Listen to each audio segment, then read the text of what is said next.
The crystal chandelier in the Fairview Hotel's ballroom scattered rainbow prisms across pristine white tablecloths as Gregory Preston tapped his knife against his champagne flute. My hands trembled beneath the table while Tyler's father stood, his tuxedo immaculate, his smile razor-sharp. A toast to the happy couple. Gregory's voice resonated throughout the room. Servers froze with their silver trays, suspended mid-service. Aunt Jean paused mid-bite of her chocolate mousse. Though I must admit, planning this wedding would have been considerably easier if certain individuals were present to assist. He paused, his gaze sweeping the crowd. At least Dean won't be reorganizing our seating arrangements tonight. Laughter cascaded through Tyler's section of the room. His mother Elaine's shrill cackle cut through the air, her crimson designer dress a stark splash of color against the white linens. Beside me, Mom's fingers twisted her napkin into a tight coil. Time seemed to stretch endlessly. I focused on the centerpiece, white roses and baby's breath arranged with precision, while my chest tightened and the room began to spin. Dad had devoted hours each year to arranging tables at the firefighters' ball, ensuring elderly guests had clear pathways to restrooms and positioning families with children near exits for easy access. Tyler shifted uncomfortably, releasing a nervous chuckle. His hand found mine beneath the table, offering what felt more like constraint than comfort. Say something, I pleaded silently. Stand up for him. For me. But Tyler merely smiled, that rehearsed expression from every family Christmas card. Perfect teeth masking hollow eyes. Across the room, my brother Alex's face flushed crimson. His wife Sophie gripped his forearm, whispering urgently in his ear. Other guests, those who remembered Dad pulling their children from wreckage or charging into burning buildings while others fled, stared into their water glasses. My fingers found Dad's watch on my wrist, his final Father's Day gift to me. The metal felt cool against my skin as I traced its familiar scratches. Always choose what's right, even when you must stand alone. Gregory. My voice sliced through the lingering chuckles. Heads turned toward me. May I have the microphone? He blinked, startled by my composed tone. Of course, sweetheart. The bride should have her moment. The microphone felt weighted in my hand. I rose, my white rehearsal dress suddenly constricting around my ribs. Mom's eyes met mine, concern etched across her features. My father dedicated his life to serving others. I began, my words emerging steady and clear. He arranged those tables at the firefighters' ball so elderly guests wouldn't stumble.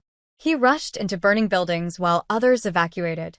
He provided a $25,000 loan to a family facing crisis during the 2008 economic collapse. I paused, watching Gregory's smirk dissolve. That family was yours.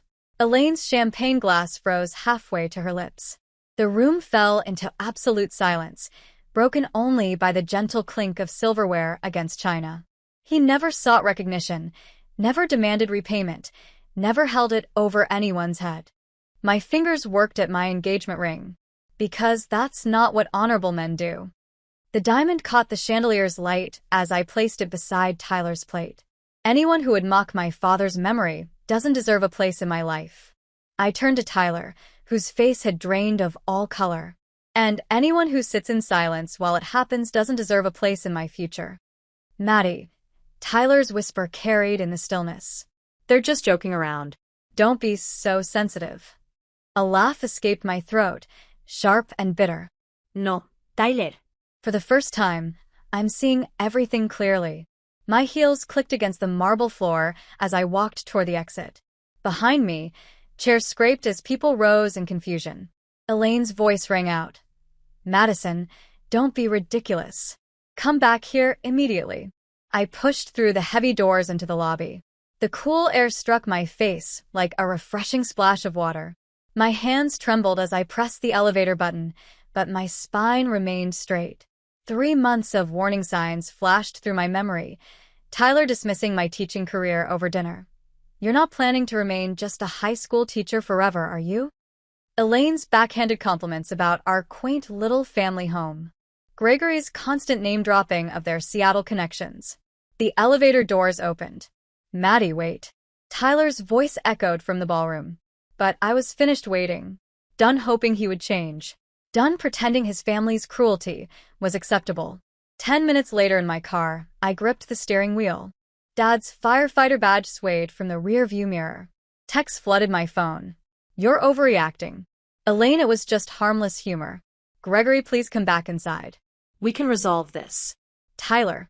My thumb hovered over Tyler's message. 3 years ago, Dad had squeezed my hand in the hospital, his voice roughened by the cancer consuming his lungs.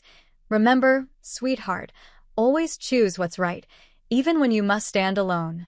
I wasn't alone. I carried his memory, his strength, his example. I started the engine and drove away from the Fairview Hotel, leaving behind the crystal chandeliers, the hollow laughter, and the man who wouldn't stand beside me when it mattered most. Sometimes choices appear to be endings, but they're actually beginnings in disguise. 20 minutes later, in the bridal suite, the chandelier cast prisms across scattered wedding favors, tiny silver bells wrapped in white tulle. My hands trembled as I swept them into boxes, each one chiming a bitter farewell. Mom stood in the doorway, her silver hair escaping its careful styling, while Alex paced the cream carpet like a caged animal. I should confront him. Alex's jaw clenched. Both of them. Alex. Mom's voice carried the weight of decades spent tempering Dad's righteous anger, the same tone she'd used when he wanted to challenge the town council about fire department budget cuts. My phone buzzed again. Tyler's face illuminated the screen, his Christmas card smile perfect and empty. 27 missed calls. 43 text messages. I switched it to silent and dropped it in my purse. "You don't have to be strong right now," Mom said, crossing to embrace me.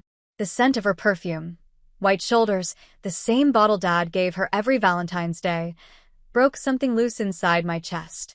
The first tear fell, then another, until I couldn't stop them.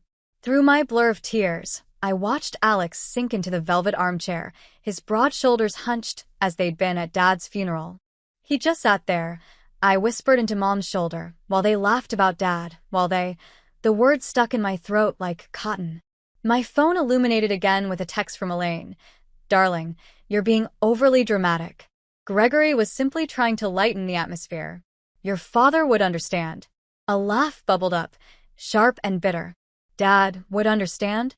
Dad, who had given Gregory $25,000 when his business was failing. Dad, who had rushed into their burning garage to rescue Gregory while he lay unconscious from drinking. "They've always been this way," Mom said, her fingers working at a loose thread on her sleeve. More concerned with appearances than. A knock at the door interrupted her. Alex straightened, but Mom waved him back. "Mrs. Barnes?" The night manager's voice carried through the wood. "Mr. Preston is requesting to speak with Madison. Tell him she's unavailable." Mom's tone could have frozen Lake Superior, "and please ensure my daughter's privacy is respected for the remainder of our stay." "Of course, ma'am." My phone lit up with another message, this one from Tyler's cousin Rachel. "Way to ruin everything because you can't take a joke. Tyler deserves better." The screen blurred as fresh tears welled up. Mom plucked the phone from my hands and switched it off. "What do you need, sweetheart?" The question lodged in my chest. What did I need? Dad's voice in my ear telling me I'd done right. His strong hand on my shoulder. The quiet pride in his eyes when I'd stood up to bullies in high school. "I need to go home," I whispered. Alex grabbed my overnight bag while Mom gathered the scattered wedding favors. Neither mentioned the white dress hanging in the closet, its beading catching the light like morning frost. The drive home passed in silence, broken only by the soft chiming of Mom's phone. She read each message with increasingly tight lips. "Caroline Phillips says we're being unreasonable," she reported, her voice flat. "Apparently, I've raised a drama queen who can't appreciate Gregory's sense of humor." Alex's knuckles whitened on the steering wheel. Caroline Phillips, whose son Dad pulled from that wrecked Mustang in '08. Mom's laugh held no humor. Funny how people forget, but some didn't. As we pulled into our driveway, Mrs. Rodriguez from next door hurried over with a casserole dish. I heard what happened. She pressed the warm dish into my hands. "Your father was a good man. The best." Her eyes flashed. "Some people in this town need to learn respect." Inside, the house wrapped around us like a familiar blanket. Dad's boots still sat by the back door, caked with mud from his last fishing trip. His coffee mug, World's best dad in faded letters, waited by the sink where he'd left it that final morning. I sank onto the couch, clutching one of Mom's throw pillows. What if I'm overreacting? What if? Stop. Alex knelt in front of me. Remember what Dad always said about bullies? How they count on people staying quiet? I nodded, my throat tight. Gregory's a bully in an expensive suit. And Tyler? Alex's voice hardened. Tyler's worse because he knows better, but he chose his side. 30 minutes later, the doorbell rang. Through the front window, I glimpsed Tyler's blue BMW. I'll handle this. Mom squared her shoulders the same way Dad used to before entering a burning building. I heard the door open, Tyler's voice practiced and polished. Mrs. Barnes, please. I know how it appeared, but you have to understand, my family can be difficult. I was just trying to maintain peace. The peace. Mom's voice could have cut glass. My husband saved your father's life, loaned him money he never fully repaid, and you sat there while he mocked his memory. I'll speak to them. Make them apologize properly. Just let me see Madison. No. The word rang with finality. My daughter deserves someone who stands beside her, not behind her. Good night, Tyler. The door closed with a soft click. In the silence that followed, I felt Dad's presence in the family photos on the walls, in the worn springs of his favorite armchair, in the strength of Mom's spine as she turned away from the door. Want some tea, sweetheart? She asked, already moving toward the kitchen where Dad's kettle still sat on the back burner. I nodded, fingers finding his watch on my wrist. The metal was cool against my skin as I traced its familiar scratches. Always choose what's right, even when you must stand alone. But sitting there, watching Mom measure out loose tea leaves while Alex retrieved Dad's cookie jar from the top shelf, I realized something profound. When you choose what's right, you might walk away from some people, but you walk toward others, the ones who matter, the ones who stay. Outside, Tyler's car started, then faded into the distance. I closed my eyes and breathed in the scent of Mom's Earl Grey, letting it mingle with the phantom smell of Dad's aftershave that still clung to his chair. Sometimes choices appear to be endings, but they're actually beginnings in disguise. 2 weeks later, the fluorescent lights of Riverview high-hummed overhead as I arranged student essays on American transcendentalism into neat stacks. 2 weeks had passed since I'd walked away from the Fairview Hotel, leaving Tyler and his champagne-soaked mockery behind. My engagement ring now sat in a sealed envelope in my desk drawer, awaiting the right moment to return it. A knock echoed through my empty classroom. Principal Henderson stood in the doorway, his weathered face creased with concern. Madison, take all the time you need. Susan can cover your advanced placement classes through the month. Ai fine. The words came automatically, but my hands betrayed me, shuffling the same papers repeatedly. Outside my window, maintenance crews cleared fallen leaves from the courtyard where Dad used to meet me after school, carrying 2 cups of hot chocolate from the diner across the street. Right. Henderson nodded, unconvinced. Well, the fire department called. They'd like to know what to do with the wedding gifts that were sent there. My throat tightened. In the chaos following the rehearsal dinner, I'd forgotten about gifts people had sent to Dad's old station.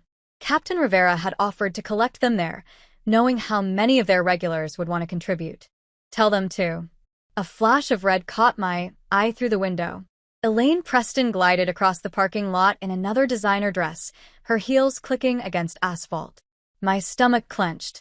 I'll handle this, Henderson said, already moving to intercept her.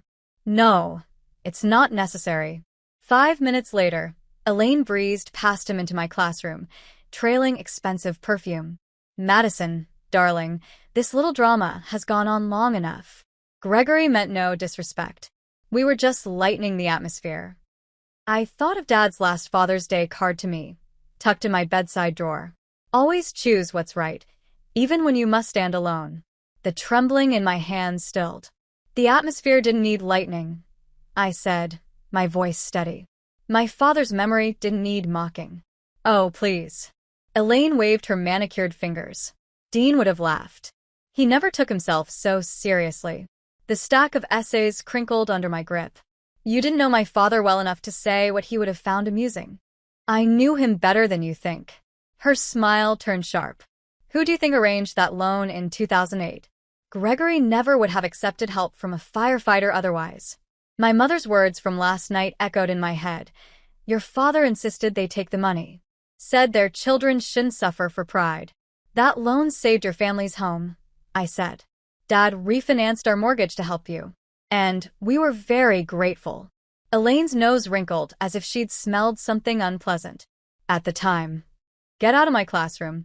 My voice could have frozen flames. Madison. Now. I stood, shoulders straight. And tell Gregory that mocking someone's kindness reveals far more about him than it ever could about my father. She retreated, heels stuttering on the floor. Lingering in the doorway, she paused. Tyler still loves you. He's just trying to keep the peace. Some things shouldn't be peaceful, I said, sitting back down and turning to my work. Some things deserve our anger. By the way, if you're enjoying the story, don't forget to subscribe to the channel so you never miss an update. Alright, let's get back to the story. After she left, Henderson reappeared with a cup of coffee and a cranberry muffin from the teacher's lounge. He set them on my desk without comment. The rest of the day passed in a blur of lesson plans and concerned glances from colleagues. But after the final bell, a soft knock pulled me from my grading. Tyler's grandmother, Martha, stood in my doorway 30 minutes after classes had ended. Her leather handbag clutched tightly, her eyes, the same warm brown as Tyler's, but infinitely kinder, fixed on me. I brought something you should see. She pulled out a small box, her fingers trembling slightly. I was there, you know, the day your father saved Gregory. My breath caught as she lifted the lid. Inside lay a photograph, its edges soft with age. Dad stood beside a soot-stained Gregory, an oxygen mask dangling around his neck. Both men smiled, Gregory's arms slung around Dad's shoulders. Gregory wrote the thank you note himself, Martha said, pulling out a yellowed paper. Said he'd never forget your father's kindness. I traced Dad's familiar features in the photograph. What changed? Success. Martha's mouth twisted. Some people spend their entire lives running from gratitude. They think owing someone means being less than them. She pressed the box into my hands. You deserve someone who stands tall beside you, dear. Not someone who shrinks to please others. After she left, I found Alex waiting in the parking lot, leaning against his truck. Brought you dinner. Mom said you've been skipping meals. We sat in the back of his pickup, sharing chicken soup from thermoses while the sun set behind the football field. Students drifted past, nodding hellos. A few stopped to chat, sharing stories about their own losses, their own stands against unfairness. Remember when Dad used to bring his truck to the homecoming parade? Alex asked. Let all the kids climb up to see better. I smiled, remembering the pure joy on those small faces. He never cared about getting the seats dirty. Speaking of seats, Alex's voice turned careful. The diner banned Gregory and Elaine yesterday. Pete said anyone who mocks the man who saved his boy doesn't deserve his coffee. A burst of laughter escaped me, sharp and cleansing. Pete's son had been trapped in a flipped car back in '05. Dad had crawled inside, talking college football stats while he worked, keeping the boy calm until they could cut him free. The town remembers, Alex said softly. Yeah. I touched Dad's watch on my wrist. They do. The sun painted the school windows orange, reminding me of fire. But for the first time since the rehearsal dinner, the memory didn't hurt. Dad's voice echoed in my mind, strong and sure. Always choose what's right, even when you must stand alone. I wasn't alone. I had his memory, his example, and an entire community of people who understood that some things were worth standing up for, even if it meant walking away from crystal chandeliers and champagne flutes that rang hollow. Mom was right. Grief changes shape, but it never truly leaves. We simply build our lives around it, choosing each day whether to let it make us smaller or stronger. I was choosing stronger, just like Dad taught me. 2 weeks later, the spare bedroom looked exactly as I'd left it after high school graduation. Faded ballet shoes hung from a pink ribbon on the doorknob, honor roll certificates yellowed behind glass frames. A collection of dog-eared Judy Blume paperbacks lined the top shelf, their spines cracked from countless readings. Mom hadn't changed anything except to wash the bedding. The scent of lavender fabric softener wrapped around me as I sank onto the twin mattress. 3 cardboard boxes from my classroom sat unopened by the dresser. Thank you notes from students, lesson plans, the framed photo of my debate team's victory at state finals. Principal Reynolds had barely blinked when I requested a leave of absence. "Takes 6 months," she'd said, sliding the paperwork across her desk. "Your students will be here when you're ready." My fingers traced the brass handle of Dad's old steamer trunk, tucked beneath the window where morning sun warmed its weathered leather. Inside, his firefighter dress uniform lay carefully folded, metals gleaming against dark blue wool. But what caught my breath was tucked underneath, his hiking boots, still caked with red dust from his last trip to Smith Rock. I lifted one boot, inhaling the familiar mix of leather and pine. How many trails had these boots carried him down? How many sunrises had he watched from mountaintops while the rest of us slept? The leather was buttersoft, shaped to his feet through countless miles. My phone buzzed. Tyler's name lit up the screen. "They've apologized in their own way. What more do you want?" The boots felt solid in my hands. Dad's voice echoed in memory. "Sometimes the trail you need to take isn't the one everyone else is walking." I set the phone face down and began sorting through the trunk. Each item held a story: topographical maps with his careful annotations, a compass with his initials engraved on the back, a battered copy of Walks in the Pacific Northwest with dozens of highlighted passages. Between the pages, a folded sheet of notebook paper slipped out. Dad's distinctive slanted handwriting filled the page. Places to see someday: Grand Canyon at sunrise, Yellowstone's geysers, Acadia's autumn colors, Olympic rainforest. At the bottom, a note: "Maybe when the mortgage is paid." My fingertip traced his handwriting until the letters blurred. He'd never made it to any of them. Always putting others first, helping neighbors with house payments, covering medical bills for rookie firefighters, sending us to college debt-free. Mom appeared in the doorway holding 2 steaming mugs. "I thought you might need this." She handed me chamomile tea in Dad's favorite fire department mug. Her eyes fell on the list in my lap. "Oh, honey, I remember when he wrote that." "Did he ever?" My voice caught. "No." She sat beside me, the bed creaking softly. "But he never complained. Said watching you and Alex grow up was adventure enough." The tea warmed my hands as afternoon sun spilled through the window. Downstairs, the grandfather clock chimed 3 times. Its steady rhythm had marked every moment of my childhood: homework sessions, Sunday dinners, late-night talks with Dad. 30 minutes later, my laptop sat open on the desk, browser still showing the email from Human Resources confirming my leave. Beyond it, a map of the United States hung on the wall, decorated with pushpins from family road trips. The empty southwest corner seemed to pulse with possibility. "Mom," I set down the mug, "what would you think if I took his boots for a walk?" She smiled, eyes crinkling just like Dad's used to. "He would have loved that." My fingers flew across the keyboard, booking a one-way ticket to Arizona. The notification chimed as another message from Tyler illuminated my screen. "We can begin again." I'd instructed them to offer genuine apologies, but my mind was already charting routes through wilderness areas, calculating distances between camping sites, creating inventory lists. Father's hiking boots rested near the window, bathed in late afternoon sunlight. They required fresh shoelaces, proper conditioning, new footbeds, yet they remained prepared for adventures. He never had the chance to explore. Mother pressed my shoulder gently. "I'll assist with your preparations." 21 days afterward, I found myself at the Grand Canyon's southern edge. Father's boots firm beneath my feet. Sunrise transformed the canyon walls into watercolor strokes of rose and amber. A gentle wind brought fragrances of sagebrush and cedar. Far beneath, the Colorado River captured morning's first light. A metallic stream threading through timeless rock. I retrieved Father's notebook from my pack, turning to an unmarked page. The paper felt smooth under my touch as I penned, "Dearest Father, this dawn would have captivated you." The illumination shifts constantly here, resembling nature's private light display. A raven family has nested along the cliff's rim. They bring you to mind, along with your firefighting companions, eternally protective of others. I retained your boots. I trust you won't object to my wearing them in fresh. They recall how to remain steady, even on challenging terrain. With love, Maddie. Below, I drew a simple map of tomorrow's route. The next day would bring descent into the canyon, following zigzag paths down to the water.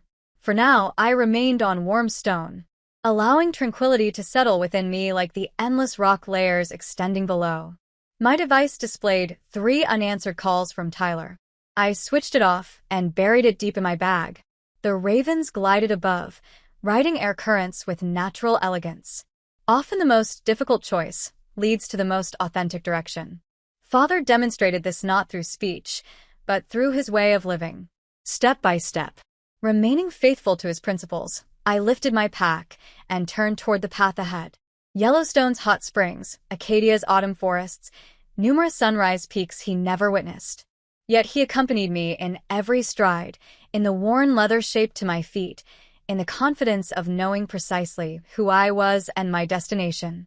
Behind me, the sun rose higher, warming my shoulders like a caring touch. The trail called, leading into the canyon's depths. I took my first step, then the next, discovering my personal cadence in the steady rhythm of boots on rock. Others might label it escape. However, with each mile, each fresh vista, each star-filled evening, I moved toward something greater, toward the individual father always believed I could become. His words carried on the breeze. The path you require isn't always the simplest one. I responded softly. I understand, Father, I understand. And stride by stride, mile by mile, I entered my own narrative. Following the journey's conclusion, morning sunlight created golden bands across my kitchen surface as I emptied the final container from my travels. Half a year of wandering had made its impact.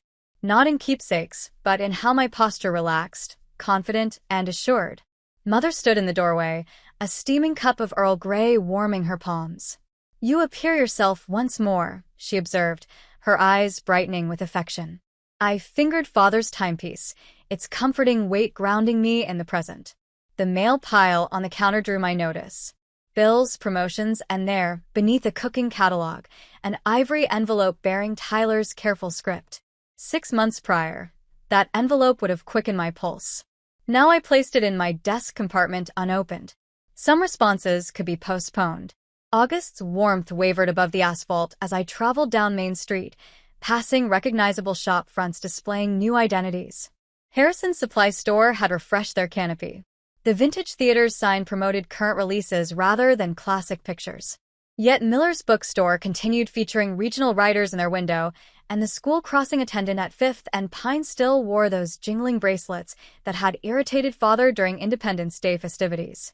I entered the high school lot, instinct directing me to my customary space under the oak tree. Principal Roberts greeted me at the entrance, his grip steady and welcoming. Welcome home, Madison. Your classroom awaits whenever you're prepared. The corridors retained their scent of cleaning solution and new supplies, that distinctive August fragrance exclusive to educational buildings.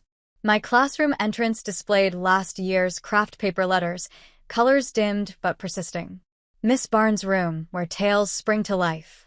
I'd barely completed positioning my travel photographs on the display board when a recognizable voice cut through the silence. Madison, you appear refreshed. Will you be returning to civilization shortly? Elaine Preston occupied my threshold, her luxury purse held defensively. The neighborhood bookstore's paper sack hung from her opposite hand, likely the newest book club choice she'd browsed but never complete. Previously, her appearance would have unsettled me. Now I smiled genuinely, not the cautious, artificial expression I displayed at numerous social gatherings, but an authentic one that reached my gaze. I never abandoned civilization, Elaine. I simply selected superior companions. She recoiled as if I'd raised my voice, though my tone remained calm. Her heels clicked a hasty exit down the corridor, no sharp retort following her departure. The echo of her leaving felt like punctuation, the conclusion of a chapter I'd finally finished. That night, I visited Riverside Memorial Park, where twilight transformed the markers to amber. Father's resting place appeared well-maintained, vibrant flowers adorning the bronze plaque. From my bag, I withdrew 7 polished stones collected from each wilderness area I'd explored. I journeyed alone, Father, exactly as you suggested. My voice drifted in the evening calm. Yet I never felt isolated. Something pale caught my attention, a message placed beneath fresh lily stems. I recognized Gregory's sharp handwriting. Your father possessed greater character than I admitted. The text blurred as unexpected moisture gathered, not tears of absolution for unbridgeable divides, but recognition of a truth I'd always understood. Father's influence lived through deeds, not acclaim. In my classroom the following morning, students arrived as I positioned the final photograph, Grand Canyon sunset, the heavens blazing with hues Father would have cherished. Jessica Martinez paused beside my workspace, her gaze following the images. My grandfather served alongside your father, she mentioned. He always claimed Mr. Barnes showed him that bravery isn't about conflict, it's recognizing what merits protection. That reflects his nature. I adjusted a frame displaying Half Dome at daybreak. He understood that our most challenging decisions reveal our true character. The new English literature instructor appeared during lunch break. Mark Anderson had relocated from Seattle, contributing fresh viewpoints and no connection to local politics. His sincere interest in my canyon photographs sparked an hour of exchanging adventure tales. No hurry, no agenda. Simply the joy of sharing experiences with someone who listened to comprehend rather than reply. That weekend, Mother and I organized Father's fishing equipment in the storage area. She examined his preferred tackle container, its crimson paint worn from countless dawn expeditions. Your father would take pride in both of us, she said, buffing the metal clasp. Beginning anew challenges us, but surpasses remaining motionless. I agreed, recalling the burden I'd shouldered before departing. Some weights appear heavier once you release them. Later that evening, Tyler's correspondence finally emerged from my desk drawer. His familiar penmanship filled the page with apparently genuine introspection. I should have defended what was correct. Fear of disappointing my family caused me to disappoint myself instead.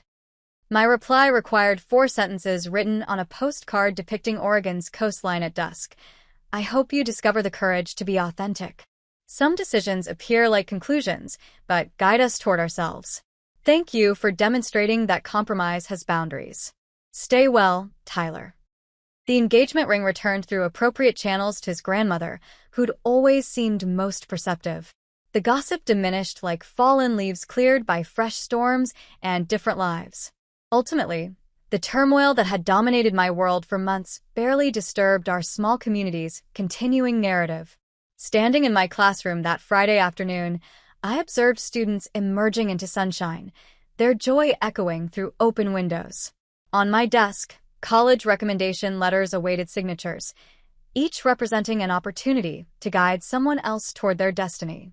Father's watch maintained steady rhythm against my wrist, its beat synchronizing with my pulse, constant, reliable, vibrant with potential.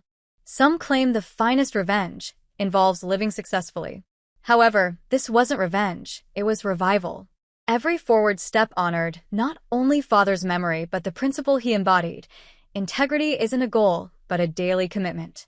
Through departing, I discovered my return to myself. Late summer radiance streamed through my classroom glass, capturing floating particles like descending stars. On my bulletin board, the Grand Canyon sunset neighbor Half Dome's silver surface, while Father's wisdom resonated. Always select what's right, even if you must travel alone. Yet I wasn't alone. I stood precisely where I belonged. The subsequent spring, Riverview High's auditorium chandeliers scattered familiar rainbow patterns across the polished surface. My fingers touched Father's watch as I addressed the school board, my proposal folder organized on the podium. 7 faces observed me, including Mr. Henderson, whose daughter Father had rescued from that overturned vehicle during the ice storm. The Dean Barnes Memorial Scholarship, I commenced, my voice steady, will honor students demonstrating moral bravery and community service, because that's what my father taught us truly matters. Principal Matthews leaned closer, her spectacles reflecting light. And the funding source? I opened the bound volume beside me. Paths my father would have treasured, a photography collection from the national parks he'd dreamed of visiting. My voice caught on the words. The advance orders alone will support the inaugural year.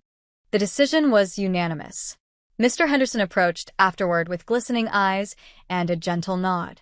Walking to my vehicle, I paused to witness sunset painting the peaks. Father had cherished these same summits where he'd taught me climbing, his weathered hands showing me proper holds. My phone buzzed, Mother sharing a photograph from the cancer facility where she now served. She stood beside survivor quilts, her expression genuine despite memory shadows. The annual firefighters' benefit transformed the community center 2 weeks later. Crimson and white coverings replaced standard folding surfaces. A nervous rookie held the entrance as I entered, adjusting his formal uniform. "Miss Barnes," his voice wavered. "Chief requested you speak briefly." I nodded, remembering Father's inaugural address here. He'd gripped the podium until his knuckles whitened, yet his words about duty and sacrifice had moved everyone to stand. The gathering separated as I approached the front. Gregory and Elaine's regular table remained vacant. They'd ceased attending most community functions. However, in the rear corner, Tyler stood quietly with his grandmother. When our gazes met, he offered a small acknowledgement. No theatrical displays, no attempts to revise history, simply recognition of our chosen paths. My father believed wealth wasn't calculated in finances, I told the assembled faces. He measured it through lives influenced, hands held, burdens shared. The words flowed naturally, shaped by 12 months of learning independence. That's the inheritance worth preserving. Days later, sunlight filled my classroom windows as Jenny Martinez occupied the front seat, tears streaming as she described discovering her mother's cancer documentation. "The fear doesn't diminish," I said gently, recalling those same anxieties. "But you expand around it. Your heart accommodates both sorrow and blessing." She dried her eyes with her sleeve. "Did you ever stop feeling frightened?" No. But I learned courage anyway, like the characters in our literature, persevering despite fear, not from its absence. The final bell echoed through corridors. As students departed, I noticed the envelope on my desk containing Sophie and Alex's wedding invitation for the park Father had helped construct, the same park where he taught us cycling and grilled food for neighbors after the Miller House fire. That evening, I relaxed on my front porch with Father's photograph album and chamomile tea. A letter from Tyler's grandmother appeared between pages. "You helped my grandson find his voice. He's accepting employment in Seattle, distant from his parents' influence for the first time. Some courage arrives quietly, but it arrives." Blooming lilac fragrances drifted from Mother's adjacent garden. Father had planted them his final spring, claiming flowers created visible hope. I turned to a fresh journal page, adding today's modest victories to the growing record. Tomorrow I'd meet Jessica Chen, Father's scholarship's initial recipient. Her single mother maintained 3 jobs for their small apartment, yet Jessica spent weekends at the senior facility, reading to residents resembling her lost grandmother. Character isn't what you possess, Father always maintained. It's what you contribute. Sunset painted the hills in amber and rose tones. From my porch, the ridge where Father had proposed to Mother 3 decades ago remained visible. The town extended below, porch lights illuminating one by one like terrestrial stars. His voice echoed in memory. "Always choose what's right, even if you must walk alone." Yet I wasn't alone. I was surrounded by the legacy he'd built. Not in monuments or structures, but in transformed lives and inspired courage, in tales of ordinary heroes accomplishing extraordinary things, in children learning that integrity surpasses influence. Evening breezes carried wood smoke from a neighbor's chimney. Somewhere, a screen door creaked, followed by gentle voices sharing daily stories. This represented wealth that couldn't be quantified or claimed, only lived and transmitted. I closed the album and rose, observing the first stars emerging. Father's firefighter badge still hung from my rearview mirror, no longer grief's weight, but a compass indicating true direction. Some choices appear like endings when made, but sometimes, with sufficient courage to traverse darkness, they guide you exactly where you belong. The moon rose above the mountains, full and brilliant, and in its illumination, I perceived the path ahead with perfect clarity. Not a solitary road, but a legacy of light.